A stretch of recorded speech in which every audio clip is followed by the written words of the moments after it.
আচ্ছা, এমন কোনো দ্বীপ দেখেছেন যার আকার এতটাই ছোট যে চারপাশ থেকে দেখলে মনে হবে যেন সমুদ্রের ওপরে একটা পাথরের টুকরো ভেসে আছে, অথচ এই দ্বীপের ওপরে একসময় গড়ে উঠেছিল একটা আস্ত শহর। একসময় সেখানে ছিল হাজার হাজার মানুষের বসবাস, দোকানপাট, স্কুল, হাসপাতাল, এমনকি সিনেমা হল পর্যন্ত ছিল, বাচ্চাদের ছোটাছুটি, মানুষের কোলাহল। আর সেই ছোট্ট জায়গাটার উপর দাঁড়িয়েছিল একের পর এক বিশাল বিশাল কংক্রিটের বিল্ডিং। কিন্তু আজ সেই জায়গাটার ছবি সম্পূর্ণ উল্টো। মানুষ নেই, নেই কোনো কোলাহল, শুধু সমুদ্রের ঢেউ, বাতাস আর সারি সারি পরিত্যক্ত বিল্ডিং। এই অদ্ভুত দ্বীপটার নাম হাসিমা আইল্যান্ড। জাপানের নাগাসাকি শহরের কাছে সমুদ্রের একেবারে মাঝখানে এই ছোট্ট দ্বীপটি একসময় বিশ্বের অন্যতম ঘনবসতিপূর্ণ জায়গাগুলোর একটি ছিল। সমুদ্রের নিচে কয়লার বিশাল ভান্ডার আবিষ্কার হওয়ার পর সেখানে শুরু হয় কয়লা খননের কাজ। ধীরে ধীরে জাপানের বিভিন্ন জায়গা থেকে মানুষ সেখানে আসে কাজ করতে। আর এক সময় এই কয়লা খনিকে কেন্দ্র করে এই দ্বীপটা পরিণত হয় একটা ছোট্ট শহরে। জায়গা কম থাকায় এখানকার বাড়িঘর, স্কুল, হাসপাতাল সবকিছু তৈরি হতে থাকে একের পর এক কংক্রিটের বিল্ডিং এ। এমনকি মানুষকে যাতে দ্বীপ ছেড়ে কোথাও যেতে না হয় সেই জন্য একটা ছোট শহরের মতো করে প্রায় সবকিছুই তৈরি করা হয়েছিল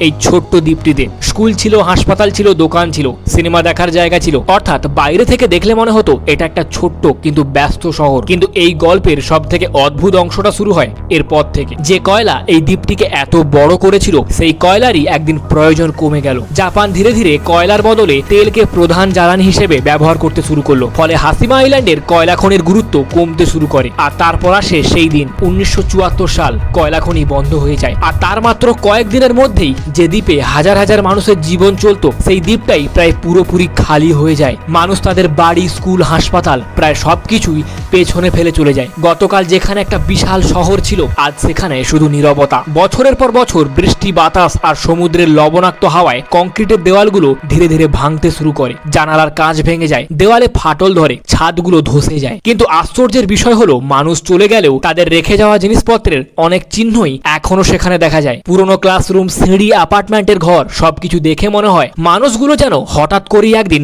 সবকিছু ফেলে চলে গেছে। আজ হাসিমা আইল্যান্ড শুধু একটা পরিত্যক্ত আইল্যান্ড নয়, এটা একটা শহরের উত্থান আর পতনের গল্প। তো বন্ধুরা, আপনাদের মধ্যে কারা কারা হাসিমা আইল্যান্ড সম্পর্কে আগে থেকেই জানতেন আর এই দ্বীপের গল্প কেমন লাগলো অবশ্যই কমেন্টে জানাবেন। লাইক আর ফলো করতে ভুলবেন না।